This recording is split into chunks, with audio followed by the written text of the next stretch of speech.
Top 10 architecture. Docu series on National Geographic is it?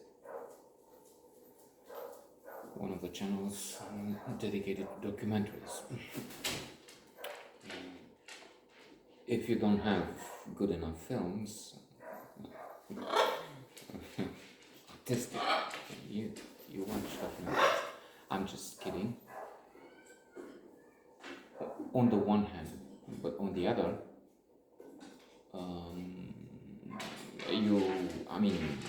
we've seen Oppenheimer.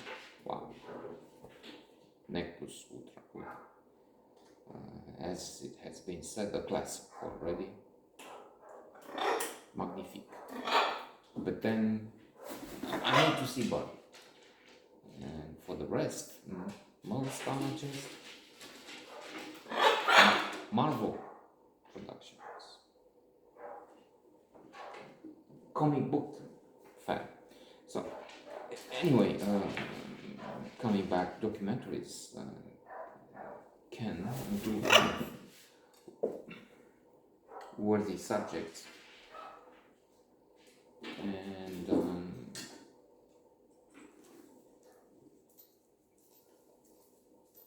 look at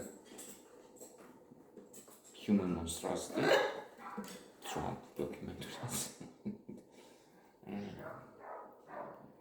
9/11, world's most evil killers, history's greatest heights, and so on. So what humans can do in evil ways. But then you also have the greatness, hence top 10 architecture. Architecture can be fascinating, to use a word that I have analogy to, mainly because Becky Anderson, anchor on CNN, she keeps it fascinating. And I dislike the woman, that's one thing, clearly. To me, she's the paradigm of phony, of artificiality.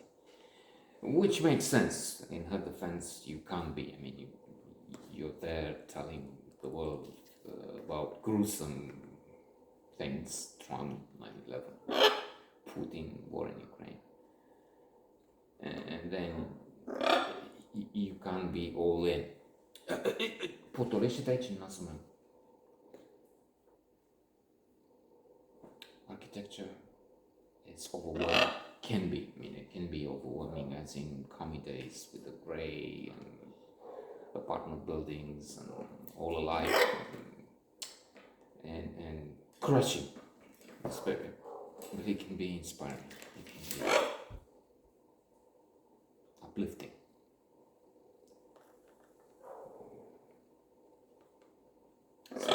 Sensational, resplendent. And I remember watching in the commie days our friend Maurice, the Jewish man who has a German citizenship and lives here. It's strange, free countries, free realms that intersect. So he was bringing from Germany films, Top Secret, and so much gratitude to the man. And one of those, he brought at one point something with architecture, something that was unbelievable, flabbergasting. I mean, I remember there were buildings in the most unusual landscapes, with the, again, incredible forms and shapes that would be natural. The Getty Museum in Bilbao comes to mind, or the Guggenheim Museum in New York with the oval shapes, with, not the square boxes we were seeing all around here. I mean, in the commie days, at least, these are houses. I'm just saying, and they have some vegetation, some gardens. And this is what a privileged place, a gated community, so let's not complain. I mean, we do. How about the rest? 95% of the world. I don't know. Well, no, I'm exaggerating. I understand that a lot of the world now is in the middle class, so there it is.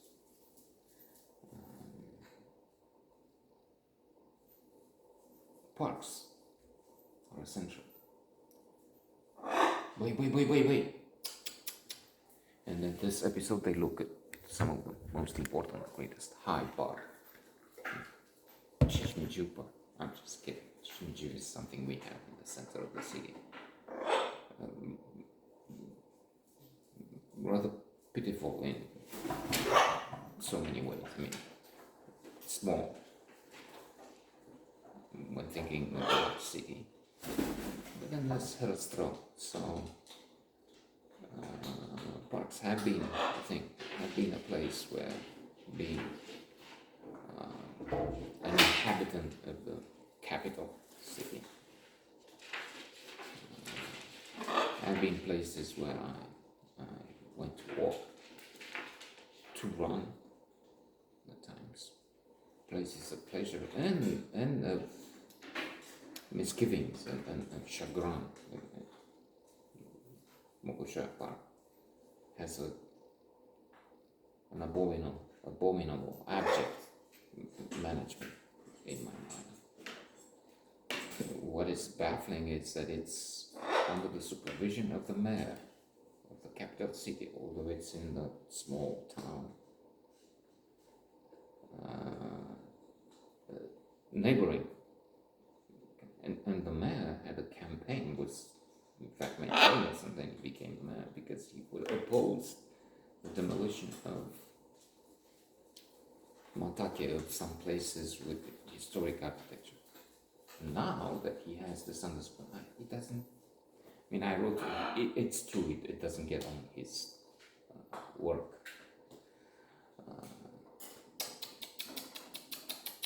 Working desk, but still, and they have all kinds of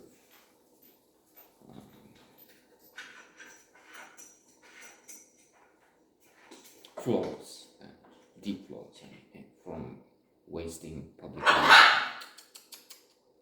in absurd and comical ways. I mean, you have a sign at the entrance saying you cannot visit between something like 10 in the evening and 8 in the morning. And then you see a flood of public lights between these hours. So public is forbidden, but then public lights are in full swing. Somebody says security. They don't care. They have a security firm. What they do is sleep. They have curtains all around in the cabins so that they're not bothered by the lights. I took pictures of them. And then in many places in those supposedly security guard cabins, there's nobody, because they realize nobody's watching. They're all paying together. The boss gets a kickback, a bribe. He's asleep somewhere anyway.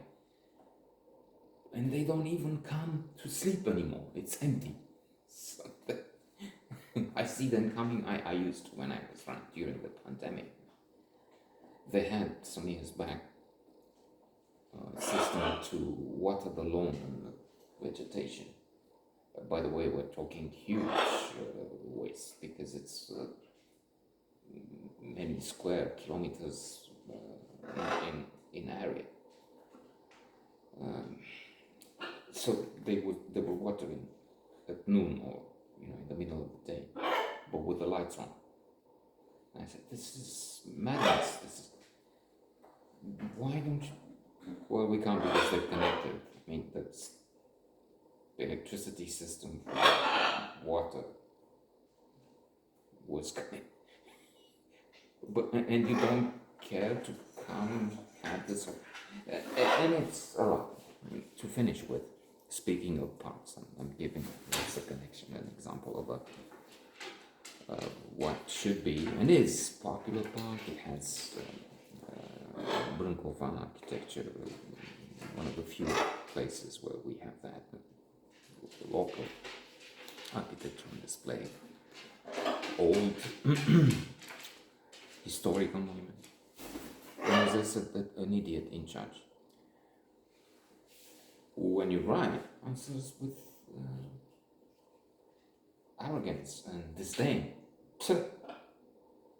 as if he's speaking of history in the 18th century, and he's a buyer, and he's told to do something by a hoi polloi, a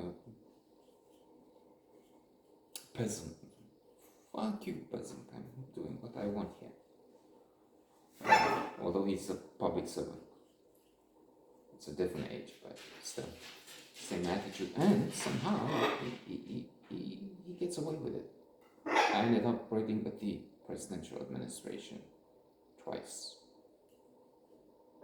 and nothing happened because they sent it down to the mayors, and they sent it to him, telling him you should check yourself because apparently he doesn't have supervision. So he doesn't have an authority who come and say, oh, all right, you do this. Oh, no, sir, you're fine. So anyway, somebody told me he's a political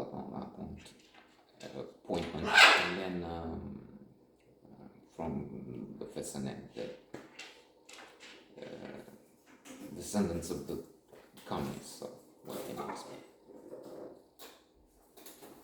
And at one point, he had art as in branches of trees, a big pile, threatening the building,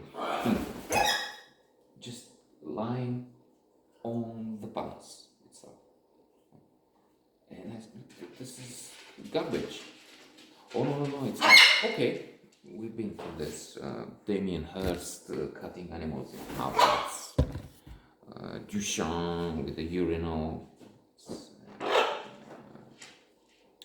Cinnabon Peep, Magritte. So we know it, but okay, don't, if this is art, it could be, don't put it against another more important, because it's also historical monument, another. Don't destroy Mona Lisa with something I do. And I say this is, I made this, and I start New Zealand parks and architecture and art in danger here.